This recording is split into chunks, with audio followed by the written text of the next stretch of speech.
তার রেজাল্টে ভারতীয় জনতা পার্টি 1,50,000, আর তার প্রধান বিরোধী দল হিসেবে উঠে আসছে সিপিআইএম। অর্থাৎ পশ্চিমবাংলার ভাগ্যে কখনো আতঙ্কবাদী গ্রুপ তৃণমূল কংগ্রেস, আবার কখনো দেখা যাচ্ছে এই রাষ্ট্রবিরোধী একটা শক্তি, যে কমিউনিস্ট পার্টি, রাষ্ট্রবিরোধী এবং আরবান নকশালবাদী পার্টি, এই পার্টি সেকেন্ড পজিশন। অর্থাৎ মুসলিমরা সঠিক জায়গায় ভোট দেওয়া এখনো শিখেনি পশ্চিমবাংলায়।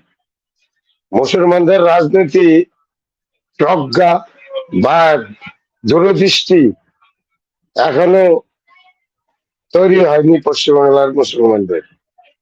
এরা ভাবতে শিখেনি যে রাষ্ট্রের জন্য কোনটা সত্যি, কোনটা রাষ্ট্রের হিতে আসবে, কোনটা জনগণের হিতে আসবে, আর কোথায় ভোট দিলে রাষ্ট্র বিপদে পড়বে এবং রাষ্ট্র বিরোধী শক্তির হাত মজবুত হবে। এই জিনিসটা এখনো পশ্চিমবাংলার মুসলমানরা বুঝে উঠতে পারেনি বা শিখেনি, বা জেনে বুঝেই রাষ্ট্রের বিরুদ্ধেই এরা ভোট দেয়, রাষ্ট্রবিরোধী শক্তির পক্ষেই এরা ভোট দেয়, রাষ্ট্রবাদীদের বিরুদ্ধেই এদের লড়াই।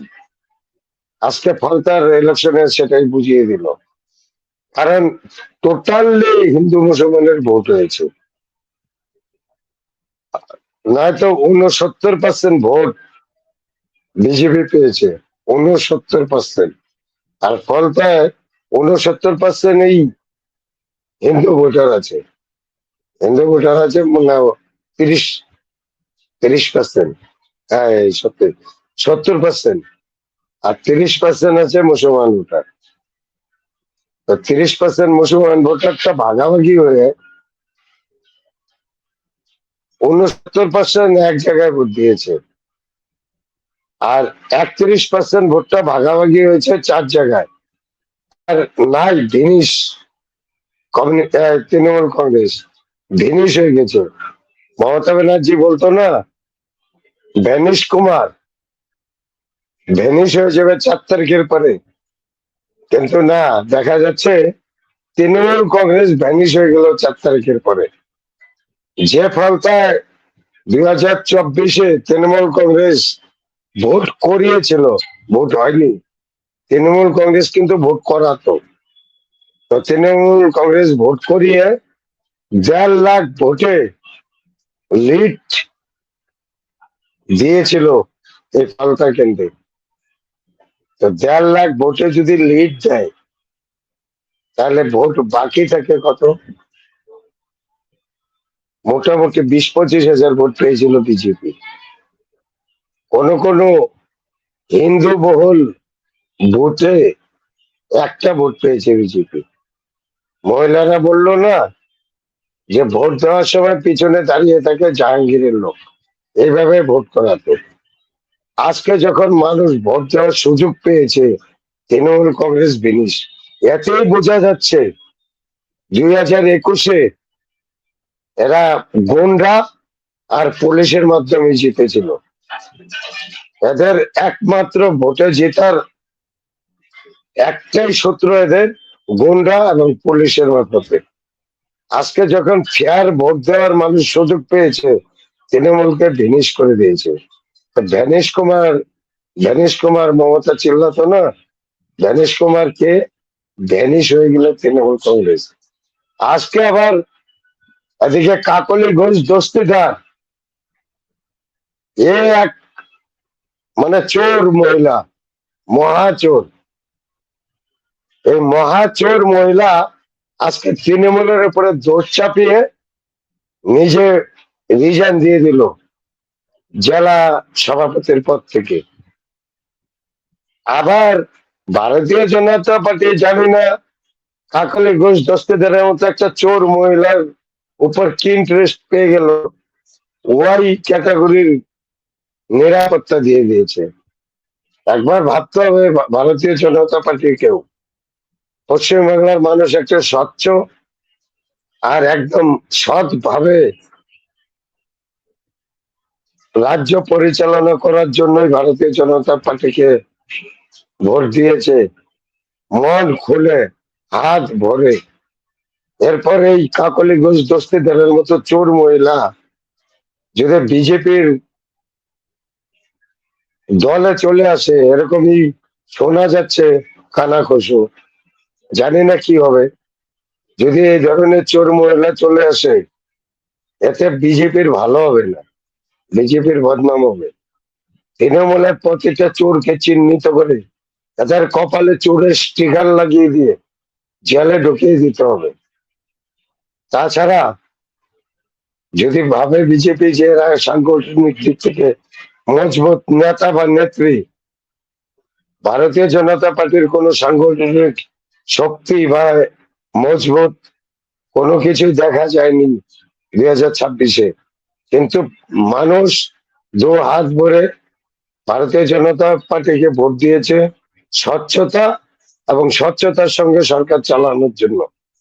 কাজেই তৃণমূলকে একদম কপালে স্টিকার লাগিয়ে দাও, চোর, এই চোরদের জেলে ঢোকাও। এটাই জনগণের সবচেয়ে বড় প্রাপ্তি হবে। তাছাড়া কিছু চায় না জনগণ।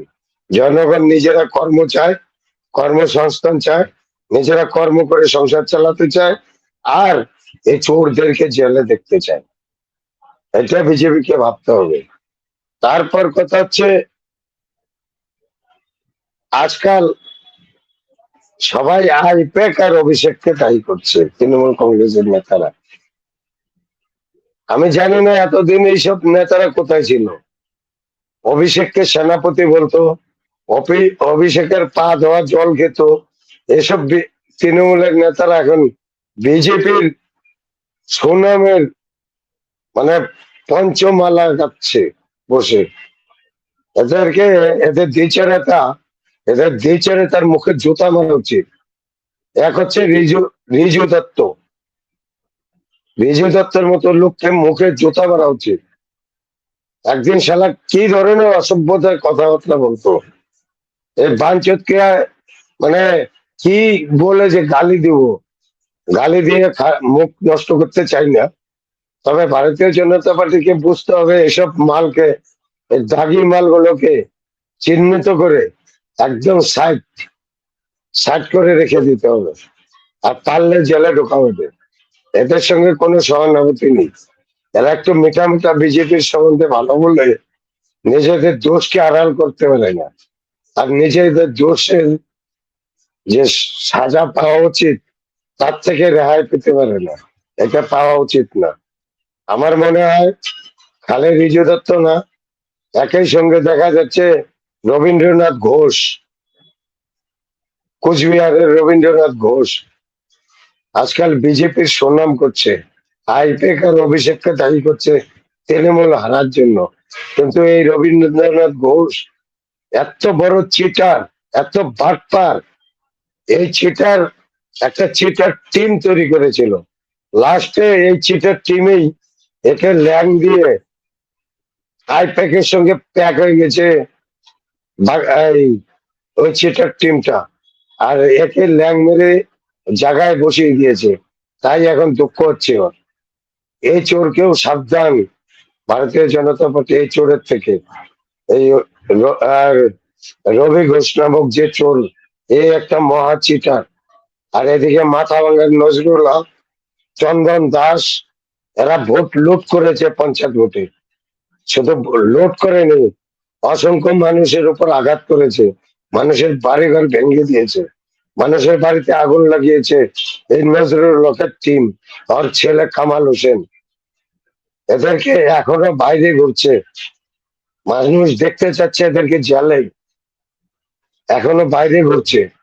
বিজেপির নেতাদের বলবো, আপনারা একটু লক্ষ্য করুন এই নজরুল হকের ছেলে কামাল হোসেন, এদেরকে অবিলম্বে জেলের ভিতরে ঢোকান। যাই হোক, আর ভিডিও দীর্ঘায়িত করবো না। আমাদের চ্যানেল ভালো লাগলে অবশ্যই সাবস্ক্রাইব করুন এবং কমেন্ট বক্সে কমেন্ট করুন। আর লাইক করুন।